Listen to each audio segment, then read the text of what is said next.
अभी हम पढ़ने वाले हैं इवोल्यूशन चैप्टर का MCQ। ठीक है, पहला question, which of the following is used as atmospheric pollution indicator. Pollution, atmosphere में पॉल्यूशन कितना है, क्या है, उसको इंडिकेट करने के लिए लाइकेन होता है। लाइकेन का एक काम होता है ना कि जिस एरिया में पॉल्यूशन होगा वहाँ पे लाइकेन ग्रो करेगा ही नहीं, तो समझ जाएंगे कि वहाँ पे क्या है, पॉल्यूशन हुआ है। और अगर जिस रीजन में लाइकेन बहुत ज़्यादा ग्रो कर रहा है, इसका मतलब वहाँ पे पॉल्यूशन बहुत कम है। अब इससे जुड़े हुए नीट का क्वेश्चन और सारा है सब, कि बोलता है ना पहली बार मतलब किसी एरिया में कुछ नहीं है तो पहली बार वहाँ पर कोई आता है, उसको हम बोलते हैं प्राइमरी कोलोनाइजर। प्राइमरी कोलोनाइजर तो उसको बोलते हैं, ये लाइकेन होता है। जनरली लाइकेन पूछा हुआ है क्वेश्चन कि प्राइमरी कोलोनाइजर कौन सा है, तो लाइकेन या तो मॉस भी होता है, जो कि मॉस हमारे सिलेबस में दिया है, तो ध्यान रखिएगा। इसके बारे में क्या हुआ, एक तो ये पॉल्यूशन इंडिकेटर है, कौन सा पॉल्यूशन इंडिकेटर, SO2 के लिए। और SO2 क्या है, गैस है, तो गैसियस पॉल्यूशन। ये 3-4 बात है लाइकेन के लिए जो कि इंपॉर्टेंट है और नीट में 2-3 बार आ भी चुका है। ठीक है, तो क्या बोला है कि एटमॉस्फेरिक पॉल्यूशन इंडिकेटर लाइकेन है, साथ में प्राइमरी कोलोनाइजर है, मॉस तो है ही, इसके अलावा SO2 के लिए है, और SO2 क्या है, गैसियस है। ये 4-5 पॉइंट है पहला क्वेश्चन से। ठीक है, ऐसा सब प्रीवियस में आया हुआ है। दूसरा क्वेश्चन लिखा है कि theory of spontaneous generation states that, मतलब ये जो स्पॉन्टेनियस जनरेशन थ्योरी है ये कहता क्या है, तो ध्यान रखिए इसी को हम बोलते हैं ए बायोजेनेसिस थ्योरी। ये सब इवोल्यूशन चैप्टर का फर्स्ट पैराग्राफ में दिया हुआ है यहाँ पे कि स्पॉन्टेनियस जनरेशन को हम क्या बोलते हैं, ए बायोजेनेसिस। इनका एक कहना का था कि लाइफ जो होता है ना, लाइफ जनरली क्या होता है कि मड से, मतलब सड़गला पदार्थ से, डेड एंड डिकेइंग मैटर से आता है, ये बोले थे ए बायोजेनेसिस थ्योरी के अनुसार, तो ध्यान रखिएगा। ठीक है, तो यहाँ क्या बोलता है, और एक क्या लिखा है कि life arrows from living things, गलती हो गया, एराइज फ्रॉम नॉन लिविंग और लिविंग, ये भी गलती है। क्या बोलता है कि you life can arise from non living things only, ध्यान रखिएगा। ये लिखा है life spontaneously neither living not living, नहीं, क्या होता है, life only non living things से आता है। अब आता है इससे जो क्या होता है कि इसको डिस्प्रूव कौन किए थे, उतना तो अच्छा था नहीं, तो इसको डिस्प्रूव किए थे, ध्यान रखिएगा, लुइस पास्चर और फ्रांसिस्को रेड्डी। फ्रांसिस्को रेड्डी ऐसा कुछ दिया नहीं है, लेकिन लुइस पास्चर दिया है कि लुइस पास्चर जो थ्योरी दिए थे उसको बोलते हैं बायोजेनेसिस थ्योरी, उसको हम बोलते हैं बायोजेनेसिस थ्योरी। ये थोड़ा एक्स्ट्रा है जबकि, लेकिन आपको NCERT में दिया हुआ है कि जो ये बायोजेनेसिस है उसको बायोजेनेसिस थ्योरी डिस्कार्ड कर दिए थे। तो ये जो बायोजेनेसिस दिए थे वो कौन दिए थे, लुइस पास्चर साहब दिए थे, और ये बताए थे कि लाइफ जो होता है ना वो प्री एग्जिस्टिंग से आता है, मतलब पहले से कहीं ना कहीं लाइफ होगा उसके थ्रू आते हैं। तो ध्यान दीजिएगा, ये सब बेसिक बात है, इसको एक बार रिवाइज कीजिएगा, ऐसे पढ़े भी होंगे, मिल जाएगा। ठीक है, तो क्या बोला यहाँ पे कि लाइफ जो होता है किससे आता है, arise from non living things. इसको डिस्प्रूव कौन किए थे, लुइस पास्चर। ठीक है, इतना बेसिक काम है। अब आते हैं, अच्छा, लुइस पास्चर क्या बोले थे कि life exist from pre existing life, यानी पहले से लाइफ है उससे लाइफ आया हुआ है। ठीक है, ये हो गया दूसरी बात। अब आते हैं तीसरी बात, लिखा है तीसरे क्वेश्चन में कि animal husbandry and plant breeding program किसका एग्जाम्पल है।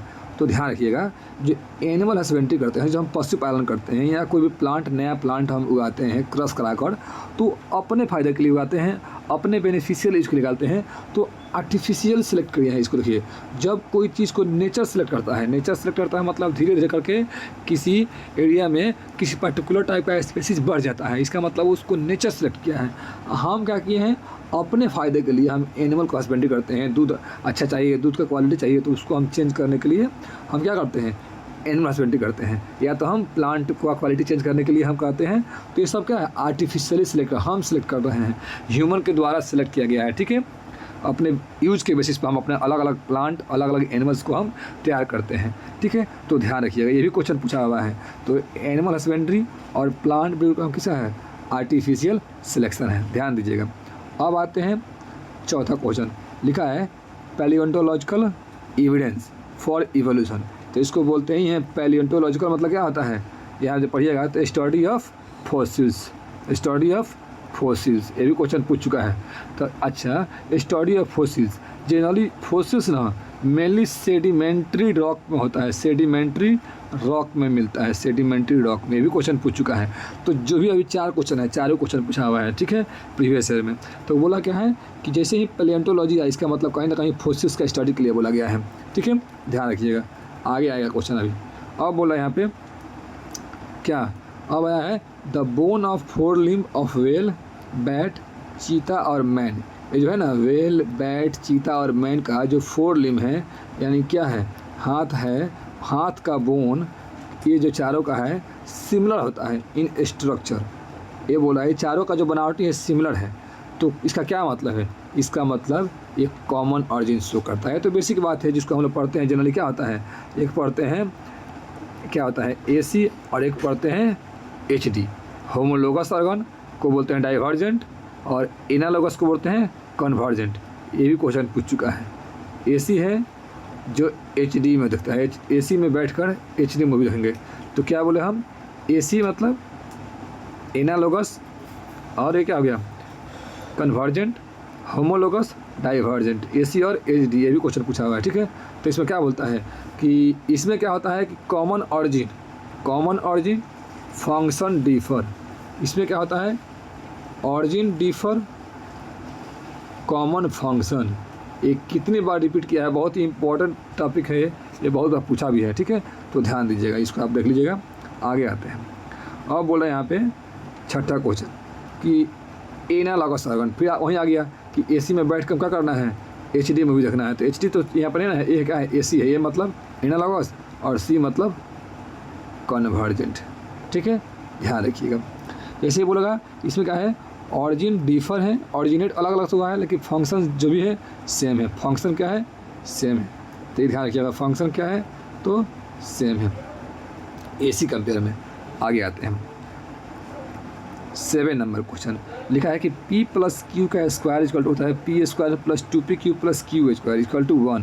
इसका मतलब क्या है, जब आप पढ़े होंगे, इसी को हम बोलते हैं हार्डी-विंगबर्ग इक्विलिब्रियम।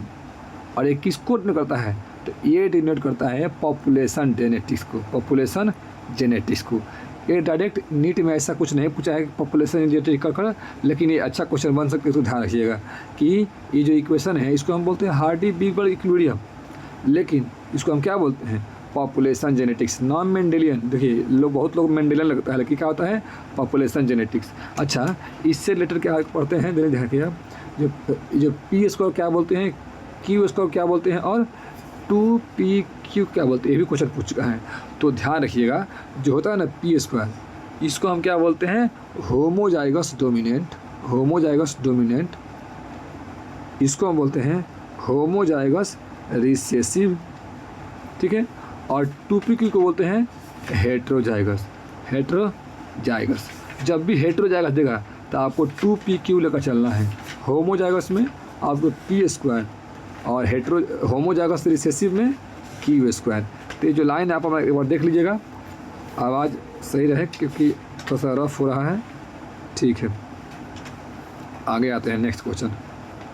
अब क्या बोला है, 8 नंबर क्वेश्चन क्या कर रहा है, the appearance of antibiotic resistance bacteria example किसका है। देखिए क्या होता है, जनरली यहाँ बोलता है ना कि एंटीबायोटिक से रेजिस्टेंस बैक्टीरिया। मान लीजिए कि हमारे इन्वायरमेंट में बहुत सारे बैक्टीरिया हैं और कोई भी एंटीबायोटिक हम यूज किए तो बैक्टीरिया मर गया।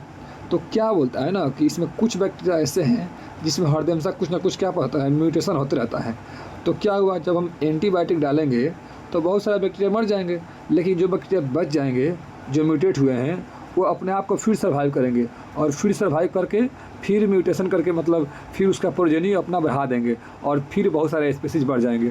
अब उस पर आप जो भी एंटीबायोटिक डालिएगा तो बच जाएगा ना। तो ये बोल रहा है ये कब हुआ, तो लिखा है यहाँ पे कि जो भी एंटीबायोटिक से रेजिस्टेंस आया वो कहीं ना कहीं पहले से कुछ ना कुछ स्पीसीज में वेरिएशन आया होगा, जिसकी वजह से वो एंटीबायोटिक सबको नहीं मार पाया। तो ये भी क्वेश्चन बहुत बार रिपीटेड क्वेश्चन है, ठीक है। तो ये भी रिपीटेड क्वेश्चन है, इसको भी ध्यान रखिएगा, इंपॉर्टेंट भी है यहाँ पे। तो क्या बोला है कि पहले से उसमें वेरिएशन आया हुआ है पॉपुलेशन में, ये भी ध्यान रखिएगा, तभी उसमें एंटीबायोटिक रेजिस्टेंस आया है। अब क्या बोला है, 9 नंबर क्वेश्चन लिखा है, evolution of life shows that life forms had trend moving from। तो पहली बार लाइफ कहाँ आया था, वाटर में आया था, ये भी कॉमन है। और वाटर में आने के बाद कहाँ चला गया, लैंड पे आ गया। तो पहली बार कहाँ पे आया था, वाटर में, वहाँ से मूव कहाँ किया, लैंड में। ये भी क्वेश्चन पूछ चुका है। जब आप प्रीवियस बनेगा तो ये क्वेश्चन कि पहली बार लाइफ कहाँ आया था, तो क्या हो गया, आपका आया था वाटर से लैंड में चला गया। ठीक है, तो ध्यान रखिएगा। आगे आते हैं, क्योंकि वाटर में बहुत कुछ है, जैसे जो भी केमिकल रिएक्शन होना होता था, मीडियम वाटर ये मीडियम था, जिसकी वजह से वहाँ पर होता है केमिकल रिएक्शन और वहाँ से लाइफ की उत्पत्ति होने का कारण है। तो ध्यान रखिएगा। अब आते हैं 10 नंबर क्वेश्चन। लिखा है कि viviparity is considered to be more evolve. Viviparity is considered to be more evolve because, क्यों, तो बोलता है एक होता है ओविपेरस, एक होता है विविपेरस। विविपेरस मतलब क्या होता है कि मदर के बॉडी मतलब इनसाइड मदर बेबी ग्रोथ होता है, और एक होता है आउटसाइड। तो क्या होता है, जब इनसाइड रखेंगे तो एक तो पहला बात कि मैटरनल केयर मिलेगा, जो भी मदर का जो भी न्यूट्रिशन है वो बच्चा को मिल जाएगा। और दूसरा बात कि वो मदर के वूम में ही सब कुछ, और चांस भी बाहर से कोई प्रेडेटर उसको मार नहीं पाएगा, तो इससे भी सुरक्षित रहेगा। तो अब आप पढ़िए, ऑप्शन पढ़िए, क्या बोल रहा है कि the young ones are left on their own. बोलता है कि बच्चा को ऐसा ही छोड़ देता है, ऐसा कुछ तो नहीं है इसमें। The young ones are protected by a thick shell, ये बोल रहा है, इसे होता है ना एग, तो एग वाला में हम इसे थिक सेल में रखते हैं, ऐसा कुछ तो नहीं है, ये तो वही प्रश्न है। थर्ड क्या दिया है कि the young ones are protected inside the mother body, एकदम सही बात है। And are looked after they are born leading to more chance of the survival. क्या बोल रहा है, एंड आफ्टर बॉर्न वो क्या करती है, मोर चांस ऑफ सर्वाइवल, मदर के बॉडी में ही प्रोटेक्ट करता है। तो ध्यान रखिएगा, ये भी क्वेश्चन पूछ चुका है। यहाँ तक 10 क्वेश्चन लगातार इसमें सब पूछ चुका है, तो ध्यान रखिएगा। आगे आते हैं, ये क्वेश्चन हम जस्ट पहले बोले हैं, क्या बोले हैं कि जब fossils are generally found in, fossils कहाँ फाउंड होता है, इसका हम आंसर बता चुके हैं। आप कमेंट कीजिए कि इसमें कौन सा आंसर होगा, जो हम पहले बता चुके हैं इसमें। ठीक है, तो इसका आंसर आप गेस कीजिएगा, 11 का आंसर क्या होगा। ठीक है, आगे आते हैं। अब आते हैं 12 नंबर क्वेश्चन। ठीक है, 12 नंबर क्वेश्चन क्या कह रहा है कि for the MN blood group system, बहुत सारे ब्लड ग्रुप सिस्टम हम लोग करते हैं एबीओ ब्लड ग्रुपिंग, तो एक मान लिया है कि हमको एमएन ब्लड ग्रुप सिस्टम होगा। उसमें कहा गया फ्रीक्वेंसी ऑफ एम और एन अलील का दिया है इतना, जैसे हम एक होता है P plus Q equal to 1, और एक होता है P square plus Q square plus 2 PQ equal to 1। तो इस इक्वेशन में तो पहले क्वेश्चन कहा चुके हैं, इसको बोलते हैं होमोजाइगस डोमिनेंट, इसको होमोजाइगस रिसेसिव, और इसको हेटेरोजाइगस। तो ये बोल रहा है कि हमको केवल अलील का, यानी ये जो पी बोलते हैं इसको हम बोलते हैं फ्रीक्वेंसी ऑफ डोमिनेंट अलील, ये कहीं लिख लीजिएगा डोमिनेंट अलील, क्योंकि इससे बहुत बार क्वेश्चन रिपीटेड हुआ है क्वेश्चन। इसको बोलते हैं frequency of recessive Aleel, recessive Aleel.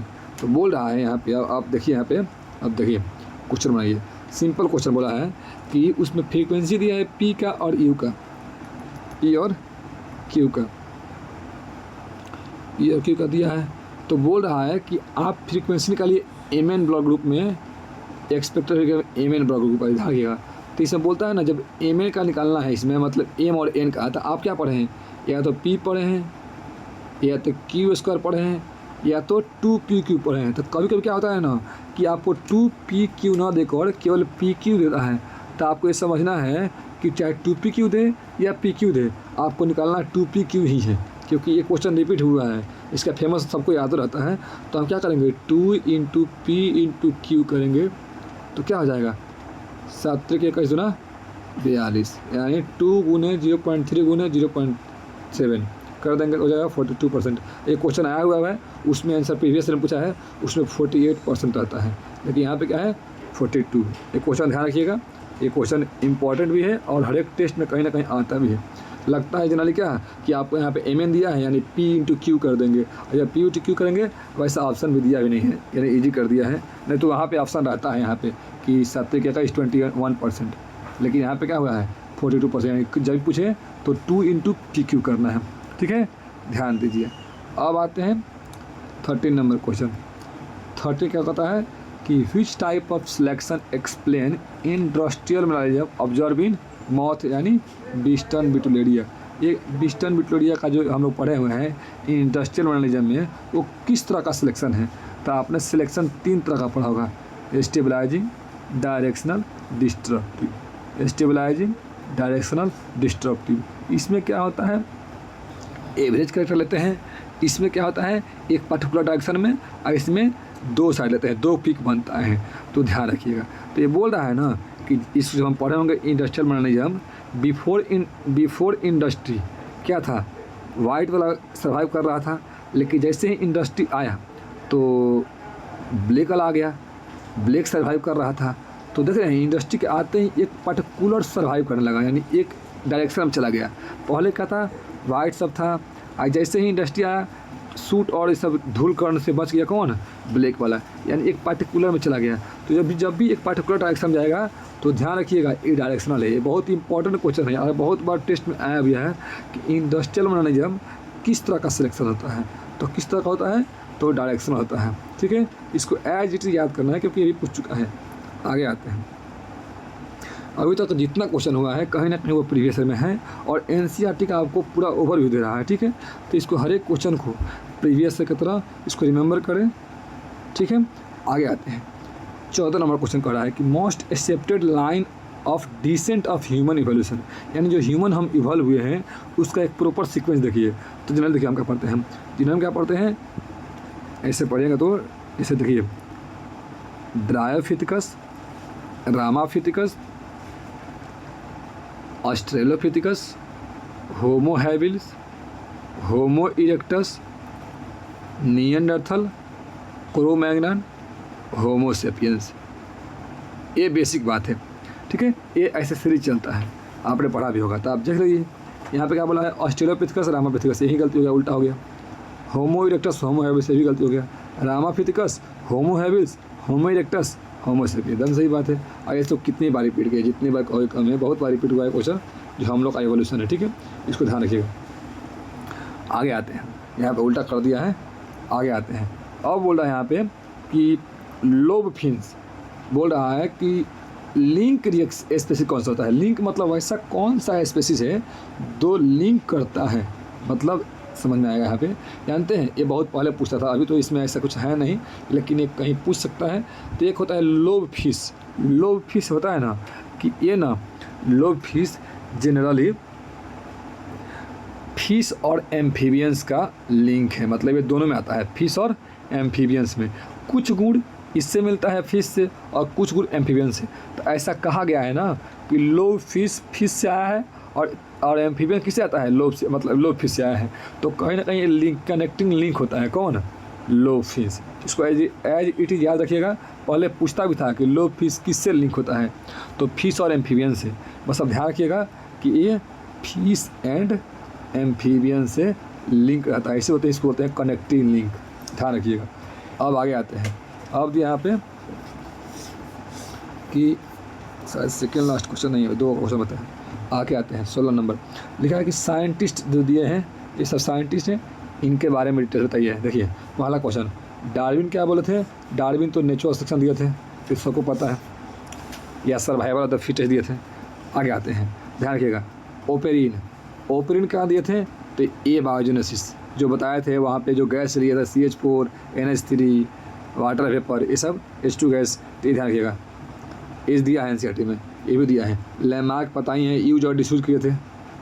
WagonR नहीं दिए थे, वैगनार नहीं दिए थे, इसको ध्यान रखना है। कॉन्टिनेंटल ड्रिफ्ट थ्योरी, क्योंकि एनसीईआरटी एग्जाम्पल का क्वेश्चन है, तो एनसीईआरटी से रिलेटेड है तो क्वेश्चन आ सकता है और अच्छा क्वेश्चन भी है, क्योंकि इसका ऑप्शन भी अच्छा दिया है। देखिए जैसे डार्विन है, डार्विन में क्या होता है, इवोल्यूशन बाय नेचुरल सिलेक्शन, ए का 4। तो देखिए यहाँ पे दिया है, यहाँ पे दिया, 2 काट दीजिए। अब क्या बोलता है ओपेरिन, तो बी का 1। जनरली बी का डायरेक्ट एनसीईआरटी में क्लियर नहीं किया है, ये बायोजेनेसिस, ध्यान रखिएगा। आपको लैमार्क किया है, तो लैमार्क को क्या बोलते हैं, यूज और डिसयूज। तो लैमार्क सी का 2, तो सी का 2 यहाँ भी है, सी का 2 यहाँ भी है। तो आपको जनरली 1 और यही तो पता रहता है, ये एनसीईआरटी में क्लियर नहीं किया है, तो ध्यान दीजिए इस क्वेश्चन को, ये क्वेश्चन इंपॉर्टेंट है। ठीक है, आगे आते हैं। 16 नंबर हो गया। अब आते हैं, 2 क्वेश्चन बचा है, ध्यान दीजिए इसको।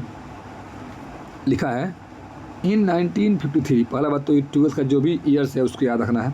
मिलर साहब थे, मिलर साहब प्रीमिटिव अर्थ कंडीशन, यानी पहले कैसा कंडीशन होगा जिसके वजह से जीव का उत्पत्ति हुआ होगा, तो उसके अनुसार वो primitive earth condition in laboratory, उन्होंने लेबोरेटरी में किया था और ऑरिजिन ऑफ फर्स्ट लाइफ कैसे हुआ था, वो बताए थे कि pre existing non living organic matter life आया था, वो कहीं ना कहीं नॉन लिविंग थिंग से आया था। तो बोले ना कि जो प्रीमिटिव अर्थ में क्या क्या डाले थे, ये तो बहुत ही फेमस क्वेश्चन है, बहुत ही डिफरेंट क्वेश्चन है। तो हाई टेम्परेचर लिए थे, वॉल्केनिक स्टॉर्म लिए थे, उन्होंने ये समझा था कि शुरुआती में बहुत बड़ा बिजली मतलब कड़का होगा, हाई टेम्परेचर होगा उस समय, रिड्यूसिंग एनवायरनमेंट, ये ध्यान रखिएगा, रिड्यूसिंग एटमॉस्फेयर। अभी का जो एटमॉस्फेयर है वो है ऑक्सीडाइजिंग एटमॉस्फेयर, यानी अभी हम कोई भी नया जीव बनाएंगे तो उससे ऑक्सीजन से रिएक्ट करेगा और उसको मार देगा। पहले क्या था, ऑक्सीजन था ही नहीं, जब ऑक्सीजन नहीं था तो कोई भी चीज़ बनता था वो ऑक्सीडाइज होता नहीं था, इसलिए ध्यान रखिएगा, ये इंपॉर्टेंट है। और इसके अलावा CH4, NH3, H2, water vapour, ये सब कंडीशन है, ये बहुत बार रिपीटेड है, ध्यान दीजिएगा। आगे आते हैं, लास्ट क्वेश्चन लिखा है कि variation during mutation of meiotic recombination. तो बोलता है ना कि वेरिएशन होता है म्यूटेशन ऑफ रिकम्बिनेशन, मतलब कहीं ना कहीं रिकम्बिनेशन या म्यूटेशन से जो वेरिएशन आता है वो कैसा आता है। सिंपल बात है, बहुत ही रिपीट, मतलब इतनी बार रिपीट हुआ है ना, ध्यान रखिएगा इसको, कि रैंडम होता है और डायरेक्शन लेस होता है। ऐसा नहीं है कि वेरिएशन आ गया कुछ भी आ गया, ऐसा कुछ मतलब कुछ भी आता है, इसमें आप जज नहीं कर सकते हैं। तो रैंडम एंड डायरेक्शन लेस आता है, जो कि फेमस क्वेश्चन है, ठीक है। तो अभी ये जो आपको 18 क्वेश्चन है, एक एक क्वेश्चन प्रीवियस में पूछा हुआ है और पूरा NCERT का ओवरव्यू है, ठीक है।